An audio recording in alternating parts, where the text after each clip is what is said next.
فكك بالناس، فكك بالناس. عشان أحكي كلمة ثانية، فكك بالناس، كل الناس. اهتم على الأقل بحالك، صح ولا لا؟ استثمر في نفسك، ولما تستثمر في نفسك حتلاقي الله معك وقبالتك بإذن الله تعالى، وحيعينك، وهو بده إياك على فكرة تكون أقوى وأسعد وأمتن.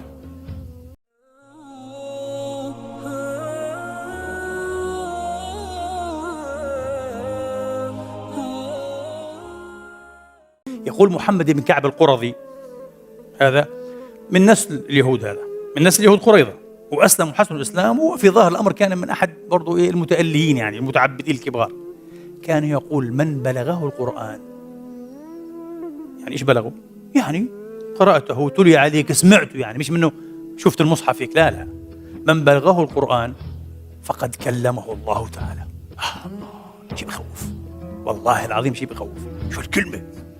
الإمام أبو حامد الغزالي قدس الله سره علق عليها، قال: فإذا كان كذلك فعليه، أي على هذا الذي بلغه القرآن، وإحنا كلنا بلغنا القرآن، وأوحي إلي هذا القرآن لينذركم به ومن بلغ، قد بلغنا.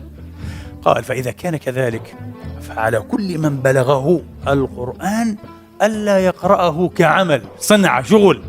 فإذا بدك تعلم، يقول أبو حامد الغزالي، يا من بلغه القرآن، أنه هذا مش شغلة، مش صنعة تأكل فيها فلوس، لا، بدك تأخذ القرآن كأنما خوطبت به من رب العزة. إيش بخوف؟ نزل عليك أنت، كانوا علي نزل، أوف، كيف بدك تقرأ؟ كيف بدك تتلقاه؟ بدك تتلقاه كيف؟ يا أخي المسلم، أنا أقول لك ثقتي بالمسلم أنا ليس لها حدود. اللي عرف دينه حقا وعاش بدينه، ثقتي بالمؤمن ليس لها حدود.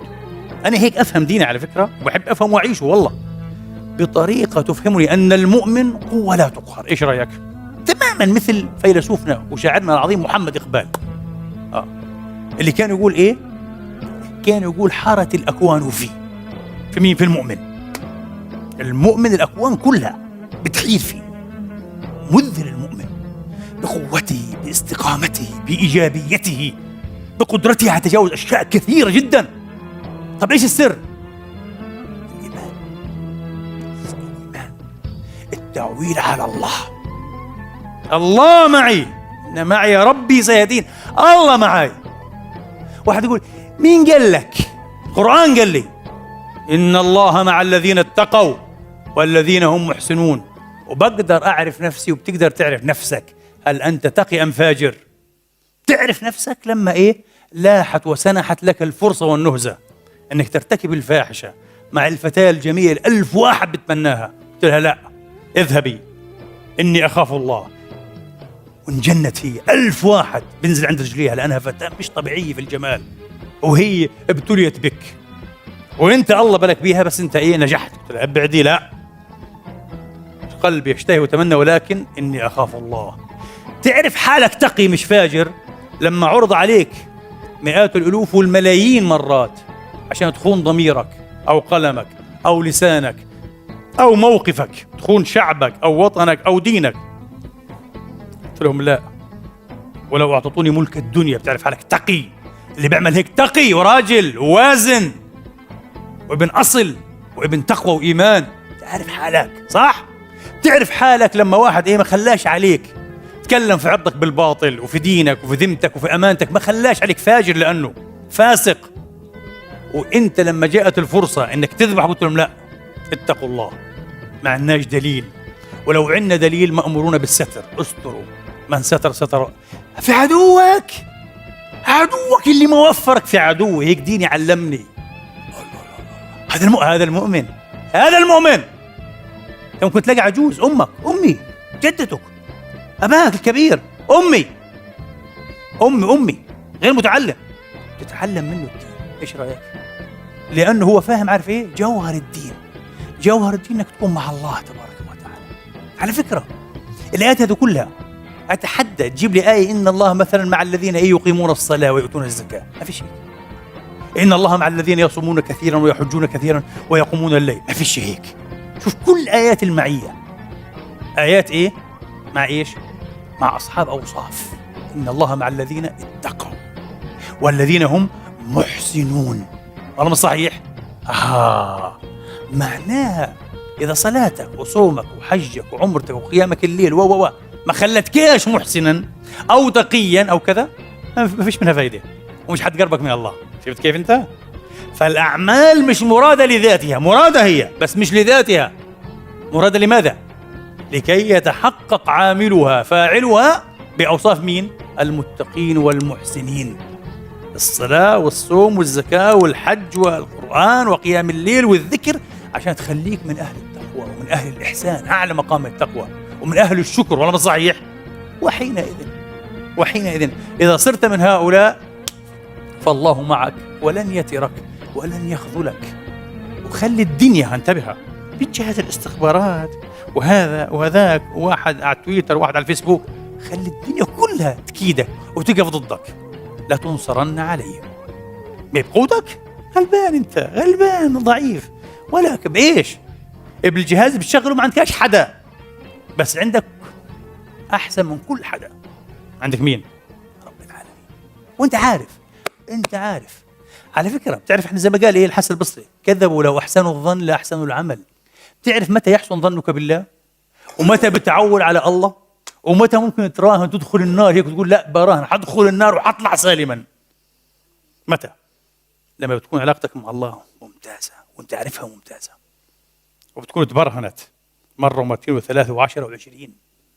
ببساطة نمتن علاقتنا بالله بصدق، مش عشانك ومش عشاني ومش عشانهم ومش عشان الناس. ما هي مصيبتنا احنا كمان، التظاهر والافتعال والادعاء والرياء. يحب يشوفوا انه شيخ، يعني انه هو تقي، انه محترم، انه إلى بلاذ. فكك بالناس. مش هنحكي كلمة ثانية، فكك من الناس، كل الناس. اهتم على الأقل بحالك، صح ولا لا؟ استثمر في نفسك، ولما تستثمر في نفسك حتلاقي الله معك وقبالتك بإذن الله تعالى، وحيعينك. وهو بده إياك على فكرة تكون أقوى وأسعد وأمتن وأقرب إلى الصحة النفسية والعقلية والدينية والتقوائية إنجاز التعبير. الله بده هيك أصلا، مش بده هيك تكون صورة عشان الناس. كذب. اعمل شيء اللي بكرة لما تموت يكون معك، صح؟ على فكرة أنت الحين لو دخلت السجن إيش اللي بيكون معك؟ شخصيتك، قدرتك، اتزانك العاطفي والنفسي والعقلي، هو اللي بيكون معك في السجن، في الزنزانة عادي، وبتعيش سعيد وما عندكش أي مشكلة. تخش القبر بكرة، شخصيتك، تقواك، معرفتك بالله، تجاربك الخطة بنجاح تكون معك. تبعث يوم القيامة للسؤال، نفس الشيء. هم اللي كان بيعمل عشان الناس وشوفوني وش كذا، كله بروح حاله بتبخر، صح؟ تحت أي اختبار، حتى اختبار دنيا بسيط، ينهار ويظهر عاجزا فاشلا مخذولا ضعيفا، لأنه كان إنسان هوائي عايش من أجل أن يقال، من أجل يعمل نفسه معرض للناس. هبل هذا كله. اصحى تفكر بالطريقة هذه. فهمت كيف علي؟ فيا ريت نأخذ هذا الشيء بجد ونجرب.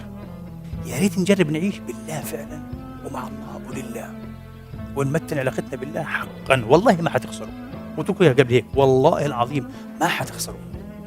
كل من استنصحني أقول له أنا حاعطيك خلاصة عمري، كل قراءاتي وتجاربي ومش عارف إيه، أنا حاعطيك إياها بكلمة واحدة. ممتاز والله. إيش هي؟ من عامل الله ربح. هذه خلاصة حياتي وخلاصة عمري والله العظيم. من عامل الله ربح، من عامل الله ربح، نقطة، انتهينا.